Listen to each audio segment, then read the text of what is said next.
Jacobson uses it. Aaron uses it. We all love it. Interfood builds your body's defenses and helps get rid of toxins. Try the Alex Jones combo with the coconut milk powder. I love their NutriCafe coffee. They're just wonderful, folks. They have a ton of other great herbal products that really work. Check them out at interfood.com, E-N-E-R food.com, interfood.com, or give them a call at 866-762-9238. That's Interfood, ladies and gentlemen, 866-762-9238.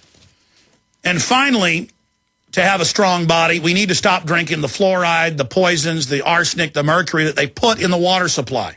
They put it, not just fluoride, in the water supply, but over 300 chemicals. It's usually about 150, but some over 300 that's put in your water supply. I want to tell you about purewaterfreedom.com. If you want to affordably remove fluoride from your tap water, visit purewaterfreedom.com. They have a full line of household filters. You can even remove fluoride from every water source in your home, shower, bath, you name it. They have tabletop units, whole house, you name it. They have a wide variety of filters to remove all types, and the best part of it is they're made in the USA. Born in the USA, made in the USA. Check out their banner on Infowars.com or go to purewaterfreedom.com today. That's purewaterfreedom.com, ladies and gentlemen, and start taking control of your own life. It is so chilling to know that the Austin SWAT team and countless other SWAT teams are training with the military domestically to take on the American people. We've got their intelligence reports they're given where they demonize Ron Paul in the fetters, returning veterans, constitutionalists, red-blooded Americans. And Stuart Rhodes, the founder of Oath Keepers 2 years ago, has traveled the country and has reached millions of former servicemen and millions of police. And they're really waking up and learning what their sacred honor is all about and what that oath is really about. And I saw this video. It's posted up on Infowars.com and PrisonPlanet.com. I saw this video that was just released yesterday, and it's so pertinent to every issue that we're facing, that if tyranny is going to come to your door, it's going to come in a uniform. And police and military and other people in government, a lot of them who are on power trips and feel like they're part of a club and a winning team, who feel like the public's against them, and it's a self-fulfilling prophecy. We then become against them. They then, start not liking us as they carry out more and more draconian things that are unconstitutional.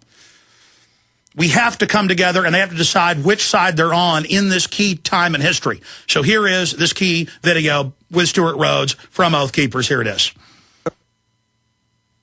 When you took that oath, every one of you ever served in the military, police, or even firefighters have taken an oath. When you take that oath, that's where your decision is made, right there on that spot. You pledge, you swear to God Almighty that you're going to support and defend the Constitution of the United States at all costs. All of us who served in the military and police, this is our bond, and firefighters too. When we say those words, it's not just something we say. We know that it means we're writing a blank check made out to the people of the United States for an amount up to and including our lives. That's the difference. You want to know the difference? That's it. When a firefighter goes into a burning building, he knows he might not come out, but he's duty-bound to do it. He took upon himself that responsibility. Now, I served as a volunteer firefighter in Montana only for about 8 months. I was just a rookie. But I'll tell you what, I saw some men of true character and courage. Those are the guys that run in when everybody else is running out. That's the pure spirit of a guardian who's willing to sacrifice his life. Okay? Sadly enough, though, in this country, people respect firefighters. They understand that they're heroes. They really are. But all too often nowadays, they look at police and they don't see heroes anymore. They look at them and they think, these are the people that are going to come kick down my door. These are the guys that are going to arrest me and tase me on some traffic stop. These are the guys I see on YouTube doing things like tasing some old lady. Or like during Katrina, tackling an old lady to the ground in her kitchen because she dares to hold a revolver in her hand with the cylinder open. Obviously no danger to anybody. Any idiot that understands guns whatsoever should know that an open cylinder, an empty cylinder, is no danger. What is she going to do, speed load it in 2 seconds? So they see these things, and they start to see the police in this country as the enemy of the people, as an occupying army. There are all too many people in this country, sincere lovers of liberty, sincere constitutionalists, who are becoming increasingly afraid of their own police officers. I find that sad. I find that tragic. and I find it contemptible, because you know where it's coming from? There are people who want to put a divide, a wall, between the police in this country and the people. They're doing this intentionally. All these the MIAC report, that Fusion Center report from Missouri, that labeled just about everybody, the Constitution Party, a supporter of Chuck Baldwin, potential terrorist, a supporter of Ron Paul, potential terrorist, kind of like the Emmys Awards, you know, a supporter of immigration control, potential terrorist. You know, and was one of the police officers in Miami, or in Missouri, who saw that and said, hey, I don't like being called a potential terrorist. And so that police officer leaked it. And the same goes for the DHS report that smeared veterans as potential terrorists. That was also leaked by a federal officer, very good man. And in addition, same with the extremist lexicon, was also leaked by a federal officer who did not like the pattern he saw of this wall of separation, of this attempt to make police officers think that the people are their enemy. So they pull you over, in their mind you're a potential enemy, especially if you have a Ron Paul sticker in your car, a constitutional sticker in your car. What's the other one, live free or die? What's the one guy, he had a sticker in his car that got hassled? Gladstone flag. You got pulled over, and the police officer, sadly enough, told the reason why I pulled you over is because that bumper sticker on your car. That's a piece of American history right there. This is the flag of our fathers. Our forefathers flew this flag as they gave their lives for our liberty. And yet this flag now is seen as a sign of a terrorist, of a lawbreaker, of an enemy of the people, of a killer of women and children. It's contemptible.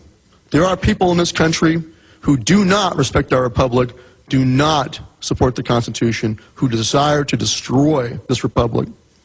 And they are doing all they can to erase our heritage, to make it off limits to dare to fly this flag, to make it off limits to dare to stand on Lexington Green and simply renew the oath you swore by legal obligation. They want it off limits for you to celebrate your heritage, to even talk about the Constitution, to even call yourself a constitutionalist. I saw that the DHS lexicon that says constitutionalist equals militiaman, equals extremist, equals terrorist. And I thought, oh my gosh, I've been calling myself a constitutionalist for years. I didn't know. I had no idea I was extremist. What a revelation. Or a terrorist, yeah. There's a conscious effort to put a divide between the police and the people. They want the police to see you as the enemy. They want you to see the police as the enemy. Is that true? Is that the truth? No. It's like the Matrix in that movie. It's false. It's balderdash. It's nonsense. Okay? And this is one of the big, I'll tell you what, I started this organization, I already knew there were good police officers out there. I'd been a firearms instructor and met quite a few of them here in Metro in the past, and gone to shooting schools with them, Thunder Ranch, you know, gun sight, whatever, had a good time. And I recognized that there was that bond. There's a bond between military and police. Shouldn't be a surprise. They're all willing to put on a rifle, sling a rifle, put on a pistol, and go do what has to be done to defend their country and their neighborhoods and their friends and neighbors and their families. They take that responsibility. They're warriors. It's that common bond. Others who've stepped up for active duty, and even us veterans, frankly, who dare to stand up. Don't you think I'm putting a big bullseye on my forehead by doing this? And I'm not exaggerating. When Southern Poverty Law Center does all their smear stuff, are they just saying that to be mean and be nasty and maybe a libel suit will come out of it? No. It's potentially deadly. They want the FBI, the DOJ, ATF to come and investigate people like me. That's their purpose. Smear you and marginalize you, and then hopefully unleash the power of government against you to silence and suppress you.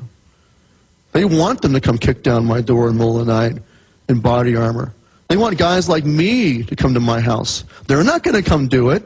Is Mark Potok going to come to my house in body armor and a baklava and with an MP5 in his hand and kick down my door or use a battering ram and come through my door?